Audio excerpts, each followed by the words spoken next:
Happy Monday, everybody. While Arkham Origins is distinctly different from the rest of the Arkham series, it still has the same love put into the small details around the world and within the story.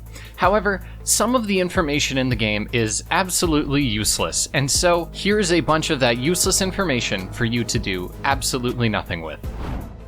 An audio log with Warden Joseph mentions a Christmas party with Judge Harkness. And if that name sounds a little familiar, it's because it's connected with an Easter egg from a completely different game. In Arkham City, if you head to the Calendar Man's cell in the courthouse on Christmas Day, then you'll hear this. Remember him, Batman? Gotham's hanging judge, they called him. Even though the state had ruled me insane, Harkness swore he'd send me to the gallows. So you see, it was all a simple act of self-preservation. I could hardly be held responsible for strangling that street corner Santa Claus for his suit. I needed the disguise to sneak into the judge's Christmas Eve party. Two-Face again. Harkness thought it was all in fun, until Saint Nick caught him around the neck with a string of Christmas lights. Within the final offer, we can find that there is a sign for Jonathan Crane asking for patience. Before the game was released, Warner Bros. Had mentioned that players can unlock a special Batsuit for 100% completion called the Worst Nightmare Suit, which is the model seen in the Joker's origin story. This was meant to be the embodiment of what criminals saw, because in this game, the Batman is more of a myth. I love this stuff, and unfortunately the suit was cut. However, with mods you can restore it, and it looks fantastic. Instead, the 100% suit is the Dark Knight suit we know and love. Penelope Young plays a massive role in Arkham Asylum, being the one to help Joker develop the Titan formula, which we see in Origins was originally formulated by Bane, and was otherwise known as TN1. Did you know, though, that we can see a room in Lacey Towers that specifically belongs to Penelope Young? It's crazy to think how close she was to the Joker when he killed Black Mask and how their paths would cross once again only a few years later. In the ending of the game, we can hear Joker singing the song Cold, Cold Heart, which initially I thought was yet another love song between the two characters who just need to kiss already, but in retrospect, this was a way of foreshadowing the Cold, Cold Heart DLC that would release later on. Originally, according to some of the developers of Arkham Origins, Batman was going to occasionally trip and even miss his targets sometimes as a means of showcasing his inexperience with crime fighting. This was never fulfilled because obviously it would be the most annoying mechanic in the series, and for me, would make the game damn near unplayable. It's an interesting idea, but I'm glad it didn't pan out. During our legally distinct not Scarecrow section, Batman will make this comment about Copperhead. Strange. These reports reference a male, not a female. This is because Copperhead in the comics is usually a male, and this game was the first time they changed her gender, and was supposedly hoping that, going forward, she would continue to be a woman in the comics. Inside the final offer, we can find an audio log reminiscent of the displays within the museum in Arkham City, where Penguin explains the origins of the ship. In a previous life, she was the hybrid cargo cruise liner Olivia B. Meredith, a proud old ship indeed. This is actually a reference to the actor who portrayed the Penguin in the 1960s series, Oliver Burgess Meredith. Within the Batcave, we can see a few different tools that are in development, specifically the line launcher and the Arkham Batmobile that we would eventually see in Arkham Asylum. I like to think that the technology from Deathstroke's rope launcher was repurposed to make the line launcher field ready. You can see the Arkham Mobile in the cave and the line launcher, and I further like to think all the issues with radio towers made Batman think that a ground vehicle was a solid idea. Batman throughout some of the dialogue in the game is said to be 6 foot 4 inches, however, his canon height is 6 foot 2. People often theorize that this is because he is just an intimidating character, but I like to think that it's because those ears add a few inches. Either that or, when it comes to men and measuring things in inches, we tend to throw in some extra gratuity. In the Royal Hotel, we can see plenty of cards on the ground that show the Joker's face, but what's interesting here is that they have his asylum facial structure. This could be a direct reference to those games, or perhaps more interesting is that this could be due to his appearance changing during development, and this old asset being what remained of that earlier, more faithful design. You might notice that in this game, Killer Croc looks a little different, and not just in the way that Alfred mentions in the Batcave. How did Waylon Jones come to be the way he is? Atavism from the look of it. He also looks notably different from his Asylum and Night appearance, and this is for good reason. According to information in Night, Croc's appearance becomes more grotesque and monstrous with how stressed he gets. It would then make sense that in this early appearance he looks more akin to a human. This might be a stupid one, but did you know that when Bane says this in the cutscene where you meet the Joker, You have 1 minute. he actually does return exactly 1 minute later.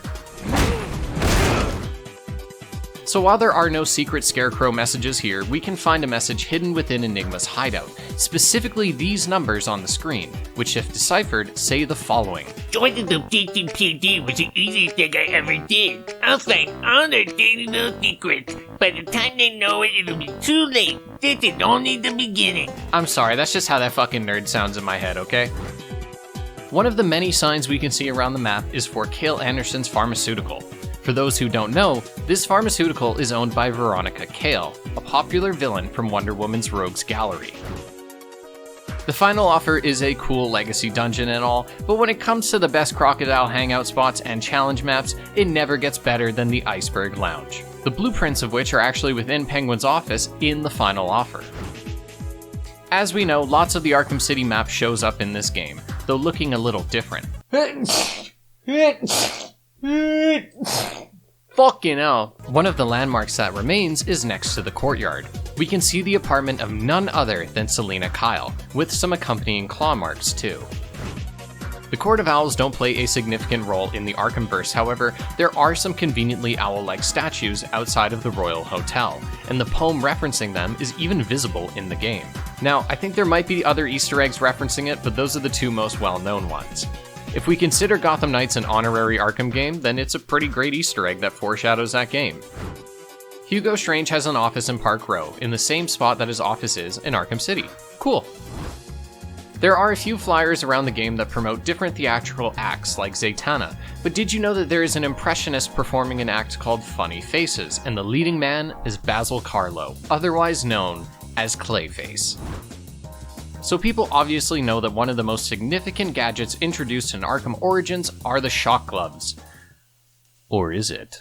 The shock gloves were actually first introduced in the Wii U port of Arkham City, aptly titled Armored Edition, which predates Origins by about a year. Granted, they could have been developed for Origins first, but either way, their first appearance is in City. For the next few details, we're gonna have one of my favorite Arkham tubers on, Mr. Gotham J. Paladin. Okay guys, that's enough applause. Alright, shut the fuck up! I got a show to do! What is up, Aqua Gang? It's me, Gotham Paladin, in an Aqua video. Anyway, I got 5 little facts about Arkham Origins that should make this video so much better because I'm in it. Anyways, in Arkham Origins, you can actually cancel a ground takedown animation if you just spam the quick-fire backclaw move. You can do this in Arkham City as well, but it's particularly better in Arkham Origins because if you do a directional aerial attack, in this game, Batman for some reason does a punch afterwards, which makes it so easy for someone to come up and punch you. But if you cancel this into a quick fire backclaw, you can save yourself and keep your combo going. In the beginning of the game, after saving Vicky Vale and the other people, if you go into this room nearby, you can see a sign-in sheet with Dr. Crane's name present. According to the sign-in sheet, he's a frequent visitor, and it looks like he went in there that current day of the game and has not signed out. He's likely studying the inmates, and this is followed up on really well in Batman Arkham Shadow. One of the most famous Batman storylines ever is the Nightfall storyline where Bane breaks the Batman. In this storyline, Jean-Paul Valley, who is Azrael, takes on the mantle of Batman after he's out of commission. In the Arkhamverse, there is only one reference to Jean-Paul Valley's Azrael, and it's an exclusive skin you can get in Arkham Origins of Jean-Paul Valley's costume. So it's not really a reference directly, more of a skin you can wear, but it's interesting nonetheless that this is the only reference to that character. In Cold Cold Heart, after beating Freeze at the end and saving him from Ferris Boyle, Batman will tell him to take a seat, humanitarian. Take a seat, humanitarian. This is a reference to the line from the animated series acclaimed Mr. Freeze episode, Heart of Ice, where Batman says an almost identical line. Good night, humanitarian. When the prisoners escape from Blackgate and Batman has to round them up in the mission towards the end of the game, one of the thugs has an interesting conversation about how he's met up with a villain that throws boomerangs. This is a clear reference to the popular villain Captain Boomerang, who made an appearance in the very popular, arguably best Arkham game, Suicide Squad: Kill the Justice League. And that's it for me. I hope you loved my cameo appearance. Make sure to subscribe to Aqua's channels, subscribe to me for sure, and thanks again to Aqua for having me on, despite us making fun of his embarrassing loss in my GeoGuessr video. Anyways, enjoy the rest of the video. Thank you so much for coming on, and as mentioned, if you want to see some great Arkham content, then head over to Mr. Paladin's channel. Speaking of gadgets that canonically shouldn't be there, many have noted that Arkham Origins breaks a lot of continuity. For example, the glue grenade makes the freeze grenade a bit redundant, and thus Batman would never need to make it. We have the grapnel boost despite it not being first implemented until Arkham City, and of course, it seems that Batman's armor is far more advanced here. However, there is an explanation. When interviewed about the continuity breaks, Warner Bros. Montreal stated that for them, keeping up the gameplay was more important than lore consistency, and I think that is the best answer possible.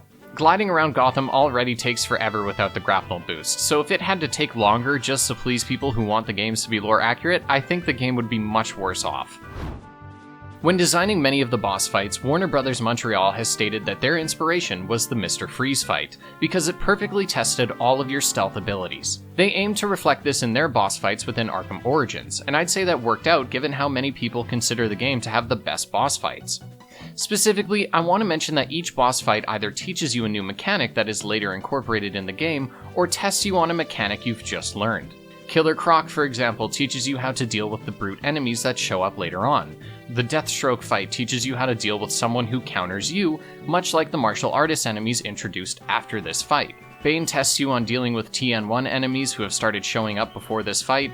Firefly tests your ability to use quickfire gadgets, and finally, TN1 Bane tests your stealth capabilities.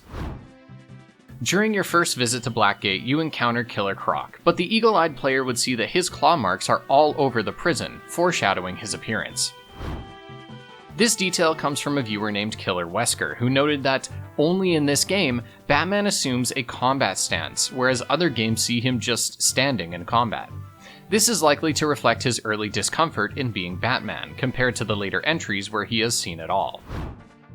Expendable Gaming pointed out that Bane has scars on his face that form the outline of his original mask, which is an awesome detail. Demand is Sincere mentioned one of my favorite details, which is that throughout the story you can talk to Alfred in the Batcave and hear his thoughts on the story's events, and even have some extra conversations too. Take a listen. Well played, sir. You stopped the electrocutioner with a single strike. I just used his arrogance to my advantage. A textbook move a child could have avoided. We can see from Joker's flashback that Batman encountered his Red Hood persona, but as early as the first time we go to the Batcave, we can see that the Red Hood gang is on a bulletin board, meaning Batman had been following him for a while. In Calendar Man's cell, we can see a Happy Christmas card from none other than Dr. Harleen Quinzel. Aww. So a lot of you know that the performance of Origins is one of the worst in the series, discounting the PC port of Arkham Knight, but if you try to replay the game, then you'd notice some issues with the frame rate even on higher end systems. This is due to the game's VSync. In the first two Arkham games, the target frame rate cap is 62, and the VSync is also set to 62 FPS. However, in Origins, the cap is at 62, but the VSync is synced to 60 FPS, which causes the stutter.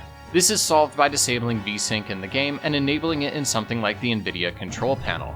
I'm cheating here because this is actually really useful information, but it's my video and I make the rules. Officer Balls makes a subtle appearance in this game within the final offer, as one of the items thugs can order is Frankie B's omelet. Not only is this a great Easter egg, but it's a reminder that Officer Balls was corrupt from the start. Once again inside the final offer, we can find many slot machines, but we know that the Penguin always has a trick up his sleeve, meaning that within the final offer we can find blueprints and instructions on how to rig the slot machines to ensure that the house always wins. Much like Arkham City, there are plenty of moments here where you can be hit over and over again until you die, even in the game's very conclusion.